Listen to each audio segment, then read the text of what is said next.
Nous poursuivons la série sur l'Église comme, et nous réfléchirons à l'Église et à toutes les comparaisons que la parole de Dieu nous donne pour nous parler de l'Église. L'Église qui est l'ensemble des croyants, l'Église que nous sommes ici réunis, l'Église qui nous réunit dans le monde entier, tous les croyants de Jésus. Nous prions avant de lire le passage biblique qui va nous conduire aujourd'hui.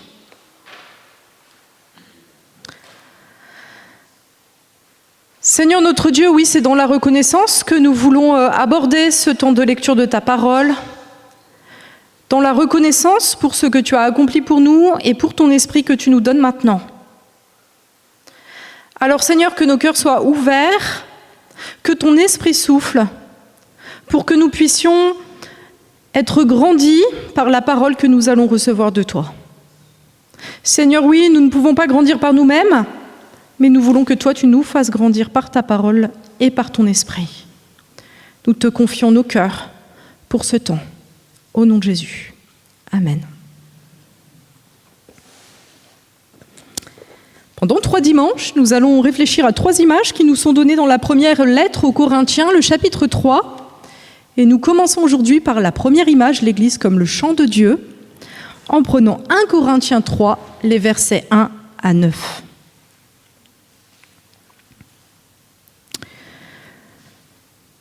Pour ma part, frères et sœurs, je n'ai pas pu vous parler comme à des personnes dirigées par l'esprit, mais comme à des personnes dirigées par leur nature propre, comme à de petits enfants en Christ. Je vous ai donné du lait, non de la nourriture solide, car vous ne pouviez pas la supporter. D'ailleurs, même maintenant, vous ne le pouvez pas, parce que vous êtes encore animés par votre nature.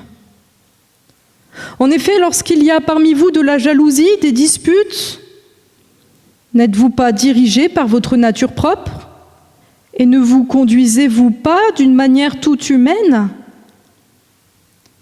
Quand l'un dit « moi, je me rattache à Paul » et un autre « moi, à Apollos », n'êtes-vous pas animés par votre nature ? Qui est donc Apollos et qui est Paul ?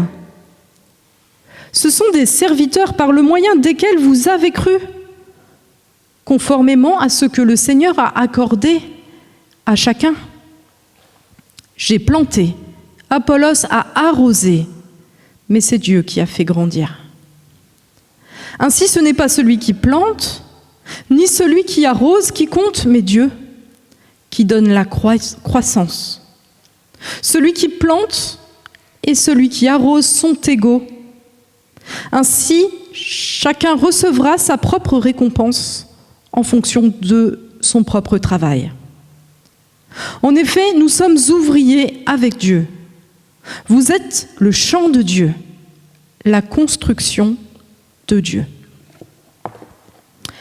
Alors nous verrons la semaine prochaine pour la construction, mais nous nous focalisons aujourd'hui sur cette image du chant de Dieu. Souvent, vers 13h30, j'écoute la radio et il y a une émission qui s'appelle Les Pieds sur Terre qui donne la parole à des personnes comme vous et moi, qui racontent soit leur vie quotidienne, soit un événement particulier qui leur est arrivé. Et cette semaine, j'ai entendu justement un agriculteur qui nous racontait son histoire. Il a grandi dans une famille agricole dans laquelle il était bon de donner beaucoup de produits aux plantes pour augmenter la productivité. Et sa famille a vu, au fil des années, la productivité de ses champs augmenter de plus en plus grâce aux produits. Confiant dans ces produits qu'il utilisait, il a entrepris des études pour apprendre comment utiliser au mieux les produits pour l'agriculture. Mais voilà qu'à un moment de sa vie, il s'est retrouvé dans une impasse, car il s'est rendu compte que ces champs, qui jusque-là augmentaient leur productivité année après année, ne produisaient plus beaucoup. Et il a réfléchi, et il a compris que c'était à cause des produits qui avaient épuisé la terre, qui l'avaient déséquilibrée. La terre n'arrivait plus à donner de la production. C'est alors qu'il est entré dans un mouvement de conversion qui n'était pas si facile par rapport à la culture qui était la sienne, pour se mettre à ne plus traiter ces champs et pour passer à une agriculture différente. Pourquoi je vous raconte ça? Parce que je pense que ce que nous dit Paul a quelque chose à voir avec cela. Il compare, vous l'avez entendu, l'Église au chant de Dieu, au travail de Dieu, certains diront au labourage de Dieu.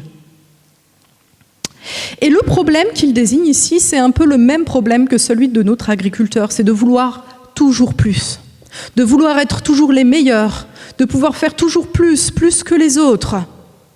Et cela en s'appuyant non pas sur Dieu et son esprit, qui est ce qui fait vivre l'Église, qui est ce qui nourrit l'Église, mais sur nos propres forces, nos moyens, que nous comparons donc aux produits que nous pouvons mettre dans le champ. Alors nous recevrons à travers de ce texte aujourd'hui un rappel et un appel. Premièrement, tout d'abord, un rappel. Comme personne et comme Église, nous ne grandissons pas grâce à nos propres forces, à nos propres moyens humains, mais nous grandissons par la puissance de Dieu, par la grâce de son esprit. C'est la première chose qui nous est transmise ici. Alors pour bien comprendre ce passage et cette question de Paul et d'Apollos, il faut lire le premier chapitre de la lettre aux Corinthiens. Je vais vous la résumer là. Ce chapitre nous dit que les Corinthiens sont lancés dans une quête humaine. Ils veulent être les plus sages, ils veulent le plus de miracles. Et pour cela, ils s'en réfèrent à des moyens humains et aussi à des gens qui leur prêchent la parole. Dans le chapitre 1, il est question de Paul, d'Apollos, qui sont tous les deux prédicateurs de l'Évangile, et aussi de Céphas, de Pierre. Et parce que quand on veut toujours plus, quand on veut être toujours meilleur, eh bien on aime le faire savoir aux autres. Et aussi parce que quand on veut être les meilleurs, on aime rabaisser les autres, et bien cela produit des disputes.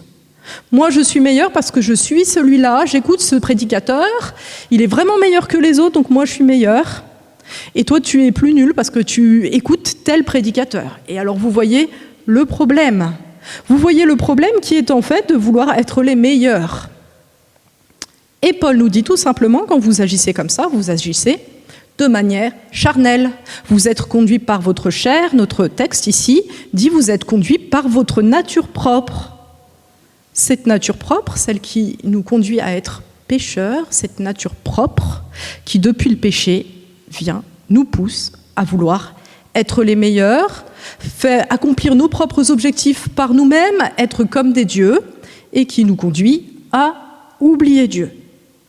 Le monde fonctionne comme ça, le monde ne connaît pas Dieu, le monde essaye de se fixer ses propres objectifs et de les atteindre par ses propres forces. Cela est évident. Mais cela aussi est évident et réel aussi dans l'Église. Nous aussi, dans l'Église, nous agissons comme pécheurs, selon notre propre nature. Alors, Paul évoque ce problème des Corinthiens, et peut-être nous pouvons nous dire, nous ne sommes pas vraiment concernés. Moi, j'ai connu quelqu'un qui m'a dit, mon pasteur, c'est un tel, ce sera toujours lui. C'est lui qui était là à ma conversion. Le problème, c'est que ce pasteur, il était décédé depuis 20 ou 30 ans, peut-être. C'est exactement la même chose, en fait. À l'époque, c'était bien, moi j'ai reçu des bonnes choses. Et puis vous, du coup, maintenant, vous recevez des trucs pas terribles. Résultat aussi, ce qui lui est donné maintenant, il ne le reçoit pas, parce que ce qui lui a été donné dans les années 80, il est coincé là-dessus. C'est l'exemple le plus proche de ce texte que je connaisse. Mais il y a aussi des gens qui se croient plus sages parce qu'ils ont lu un livre ou 2 livres de quelques théologiens célèbres. Et ils ont l'impression qu'ils ont tout compris. Et souvent, quand on a l'impression qu'on a tout compris, c'est qu'on n'a pas vraiment tout compris. Et les plus grands théologiens, en fait, ils ne savent pas.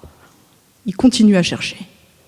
Et alors on dit c'est comme ça, et puis on ne discute pas avec les autres parce que nous, on a raison, et puis les autres, ils ont tort. Ça nous arrive. Et puis aussi, on a des gens qui ont vécu des expériences spirituelles incroyables, même parfois dans des lieux de retraite, des lieux de retraite spirituelle. Et ils ont l'impression que parce qu'ils ont été là-bas et parce qu'ils ont vécu ça, ils sont meilleurs que les autres.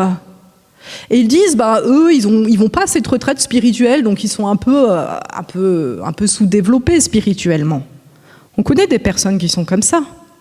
Mais si on croit vraiment que c'est pas le lieu, c'est pas le fait d'aller dans un lieu ou de fréquenter tel ou tel pasteur qui nous fait grandir, mais l'Esprit Saint, on devrait quand même comprendre que cet esprit peut souffler n'importe où.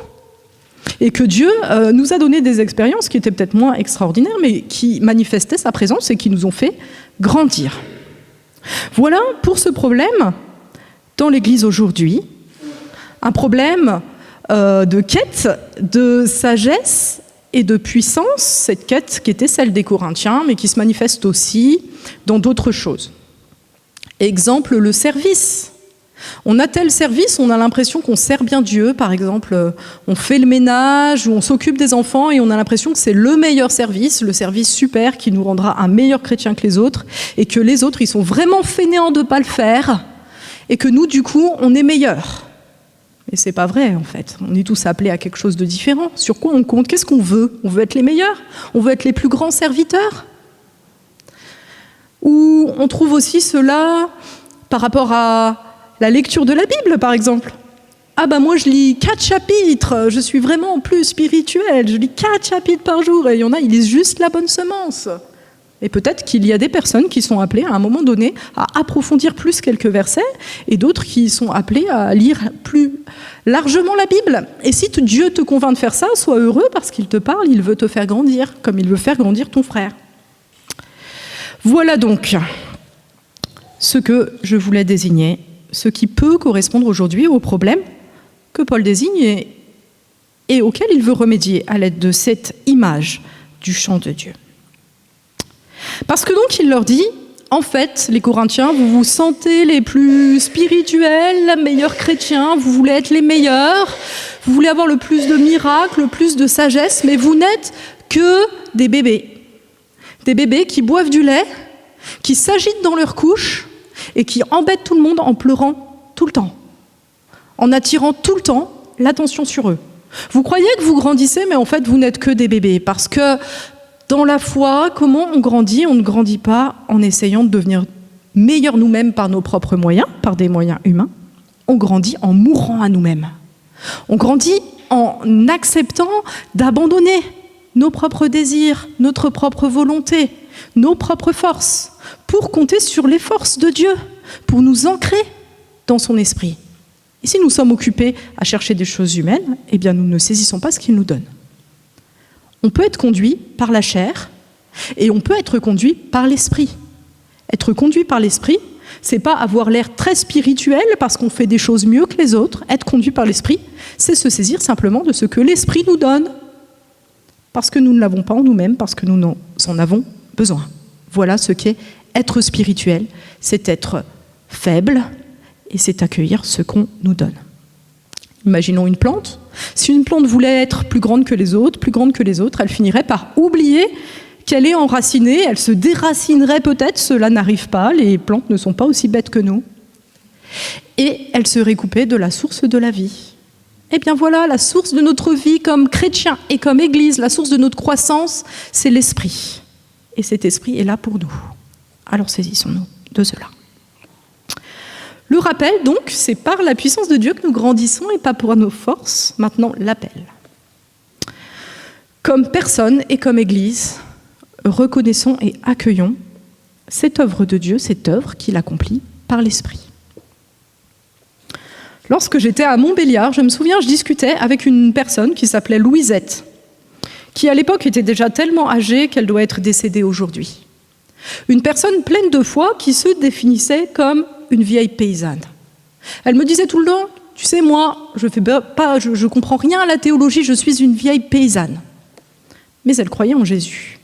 Et elle avait du bon sens, que les théologiens, parfois, n'ont pas. Un jour, je discutais avec elle, parce qu'elle cultivait encore des pommes de terre, je crois, et je lui demandais conseil, parce que je voulais savoir comment faire pour que les pommes de terre ne germent pas, ou germent un petit peu plus tard. Et elle m'a dit, en riant, « Mais voyons, pasteur, on ne peut pas empêcher que les pommes de terre germent, parce que cette germination, c'est la fidélité de Dieu, c'est son œuvre. » J'ai réalisé que nous étions dans un monde où nous avons l'habitude de fonctionner par rapport à la technique. Nous voulons quelque chose et nous cherchons les moyens d'obtenir quelque chose. Mais les paysans savent que nous ne pouvons pas produire la vie, nous ne pouvons que la reconnaître et l'accueillir. C'est quelque chose qu'on sait aussi, je pense, quand on travaille avec l'humain, quand on travaille dans le social. On peut vouloir que quelqu'un sorte de l'alcool, ou on peut avoir toutes les méthodes qu'on veut. Il y a quelque chose qu'on ne peut pas produire par nous-mêmes. Ça, ne peut être que l'œuvre de Dieu qui donne de saisir la vie à un moment donné. Alors oui, on ne peut pas faire germer les pommes de terre. On ne peut pas les empêcher de germer, on ne peut pas non plus les faire germer. Il y a toujours des graines qui ne germent pas, on ne sait pas pourquoi, c'est comme ça. On ne peut pas non plus produire la vie de Dieu. On ne peut que l'observer et on ne peut que l'accueillir. Ici, Paul nous dit « Nous sommes ouvriers avec Dieu ». Alors il y a deux manières de le comprendre, et je pense que les deux manières sont justes. La première manière, c'est que nous travaillons avec Dieu. Dieu travaille et nous travaillons avec lui. La deuxième manière, c'est de dire que nous travaillons ensemble, chacun avec nos dons. Paul travaille avec Apollos, travaille avec tous les autres serviteurs de Dieu. Et en effet, on peut comprendre cela dans les deux sens, et c'est ce qu'ils ont fait, Paul et Apollos. Paul a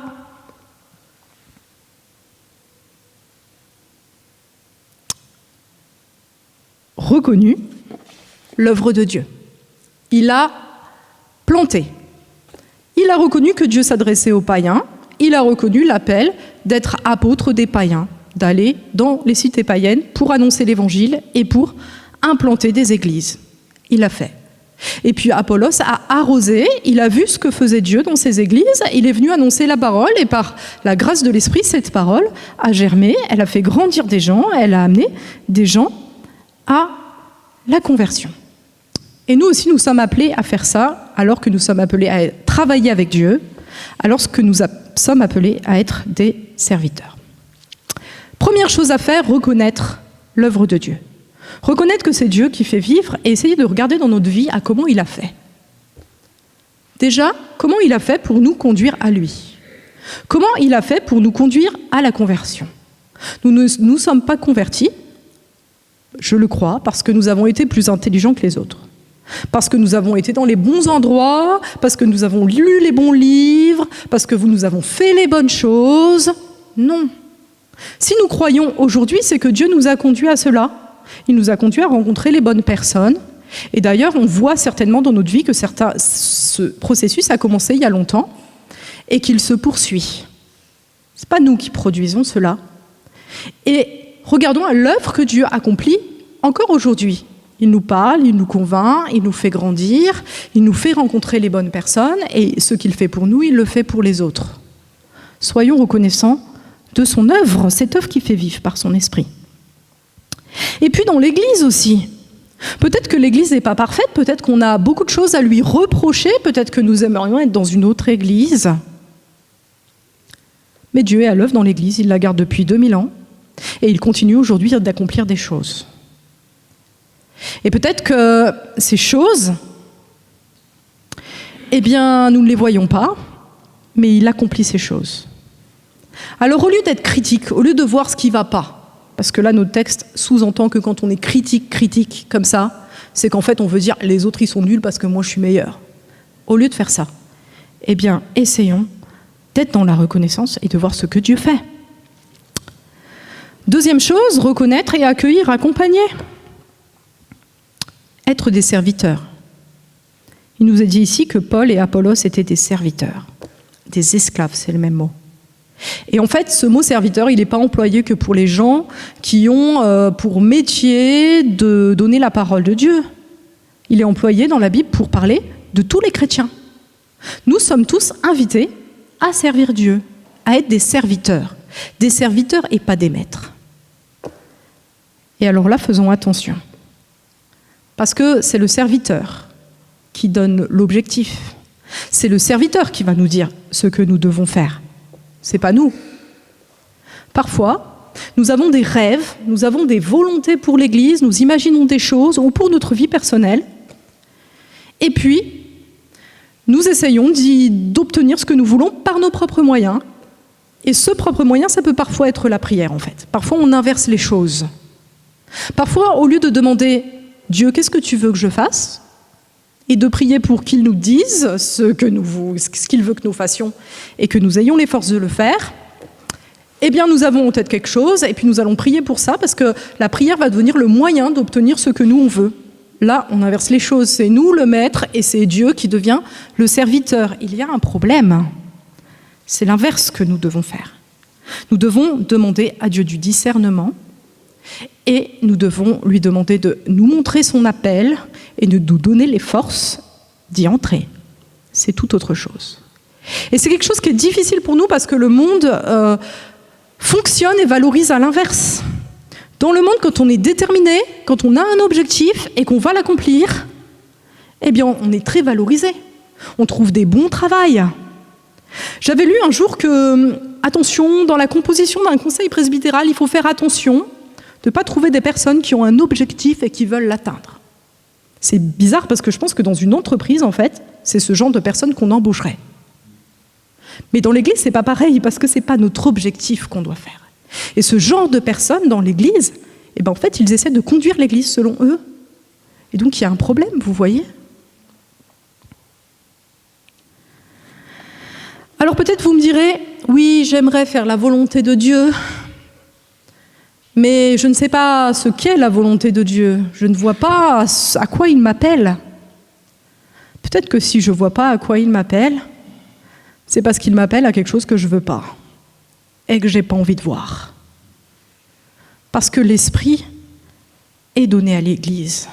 Et l'Esprit est là pour conduire l'Église. Si Dieu est Dieu, il va conduire son Église et il va lui donner les moyens d'entrer dans son appel. Alors en conclusion, j'ai bien conscience que cela, renoncer à ses propres forces pour se laisser conduire par Dieu, c'est quelque chose qu'on connaît. Et j'ai bien conscience que c'est quelque chose qui n'est pas facile. Et notre ami agriculteur, il a dit, quand j'ai décidé d'arrêter les produits chimiques, c'était pas facile. En fait, ce qui s'est produit, c'est que sa productivité a encore plus baissé. Il ne savait pas comment lutter contre les insectes qui venaient assaillir son champ. C'était pas terrible avant, mais là, c'était encore pire. Il nous disait qu'il ne tirait même pas un SMIC de son champ, mais qu'il avait l'impression que c'était ce qu'il fallait faire et qu'il voulait persévérer. Alors parfois, nous nous rendons compte de ça et nous sommes dans cette attitude de persévérance et nous nous disons « oui, je vais persévérer, je continue à faire confiance en Dieu, même si je ne vois pas ce qu'il fait, même si je ne comprends pas ce qu'il fait. » Mais parfois aussi, nous sommes découragés et nous nous disons « je vois rien. J'ai confié ma vie à Dieu, j'ai laissé tomber, je lui ai dit « vas-y, déploie ta puissance dans ma vie, je veux plus faire mes objectifs, je veux faire tes objectifs, mais il n'y a rien qui marche. » Et alors nous sommes tentés par revenir en arrière, nous. Nous nous disons, bon, puisque Dieu ne gère pas, je vais quand même gérer un peu par mes propres forces, parce que là, j'ai peut-être confié ma vie, la vie de l'Église, à quelqu'un qui ne gère pas. Et nous avons tort, en fait. Nous avons tort, mais cela nous arrive. Et il y a parfois des petits retours comme ça dans notre vie spirituelle. Quand on est un bébé, on grandit de manière croissante, mais quand on est un chrétien, ce n'est pas toujours comme ça. Parfois, on redevient peut-être comme des petits bébés. Mais un encouragement, et cet encouragement, c'est que nous sommes le chant de Dieu. C'est-à-dire que nous sommes son chant. Et à travers ces choses, à travers notre croissance et aussi parfois notre petite décroissance, eh bien, il nous fait grandir. Il nous fait grandir. Et même dans nos échecs, eh bien, il nous apprendra. Nous pouvons croire cela. Nous sommes le chant de Dieu. Je vous ai partagé un verset pour ceux qui ont Internet cette semaine. Et c'est un verset que nous avons partagé avec l'équipe de Jardin. Parce que vous savez, le printemps était difficile pour l'équipe de Jardin. Il y a eu beaucoup de travail. Il y a eu aussi beaucoup de limaces. Énormément de limaces qui ont grignoté. On a dû planter plusieurs fois les plants. L'équipe a persévéré. Et aujourd'hui, elle est tellement heureuse de voir cette récolte. Et bien voilà, la promesse de Dieu, elle s'adresse aussi à nous. On la trouve dans le psaume 126, verset 6. « Celui qui sème avec les larmes moissonnera avec les cris de joie. » Alors, demeurons confiants. Nous sommes le chant de Dieu.